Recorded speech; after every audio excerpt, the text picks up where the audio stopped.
ரோகிணிய எல்லாருமே நிக்க வச்சு, ரொம்ப சுத்தி வச்சு கேள்வி கேட்குறாங்க. ஒரு வழியா விஜயா கேட்குறாங்க ரோகிணிட்ட, "ரோகிணி, இந்த முத்து சொல்றதெல்லாம் உண்மையா? சுருதி சொல்ற மாரி உனக்கு ஏற்கனவே குழந்தை பொறந்திருக்கா? நீ வந்து 2வது குழந்தைக்காக மெடிக்கல் செக்‌க்காக போனியான்னு?" கேட்குறாங்க.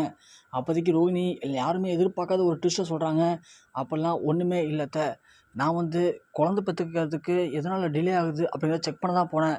இது வேணும்னே மீனா என் மேல பழி போடணும் அப்படிங்கிறதுக்காக அவளோட தங்கச்சிய பயன்படுத்தி இப்படி ஒரு மோசமான விஷயத்த பண்ணியிருக்கா. எல்லாத்துக்குமே காரணம் மீனாவும் அவளோட தங்கச்சி மட்டும் தான் அத்த. எனக்கு தெரியும் அத்த. அவ தங்கச்சிய நாங்க பார்த்தப்பயே நெனச்சேன். கண்டிப்பா அவங்களும் இவங்களும் சேர்ந்து ஏதாவது ஒரு சதி திட்டம் போடுவாங்கன்னு நெனச்சேன். இப்ப பண்ணிட்டாங்க." அப்படி சொல்லி உங்கள நம்ப வச்சு என்ன இப்போ வேணும்னே பழிவாங்க பார்க்குறா மீனா அப்படின்னு சொன்னோனே, விஜயா சொல்றாங்க, "தெரியும் எனக்கு ரோகிணிய பத்தி. ரோகிணி அப்படியாப்பட்ட பொண்ணு கிடையாது. இந்த மீனாவும் அவ தங்கச்சி சீதாவும் சேர்ந்துக்கிட்டு என் மருமகள பழிவாங்க நினைக்கிறாங்க.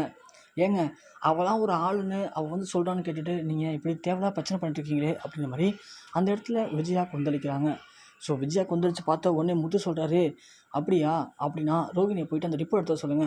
ரிப்போர்ட் எடுத்து பார்த்தா எல்லாமே புரியும்." அப்படிங்கும்போது ஸ்ருதி சொல்றாங்க, "ஆமா அத்த, ஆமா ஆண்டி. ரிப்போர்ட்ட எடுத்து சொல்லுங்க. ரிப்போர்ட்ட பார்த்தீங்கன்னா உங்களுக்கே புரியும்." அப்படிங்க. உடனே ரோகிணி போய் ரிப்போர்ட்ட வந்து காட்டுறாங்க. ஆனா அந்த ரிப்போர்ட்ல ஃபர்ஸ்ட்டு குழந்தை தான் அப்படிங்கிற மாரி டீட்டெயில் போட்டிருக்கு. அத பார்த்தா எல்லாருக்குமே மிகப்பெரிய ஷாக்கிங்கா இருக்கு. "என்னடா இது! நம்ம ஹாஸ்பிட்டல்ல கேட்டது உண்ம தானே!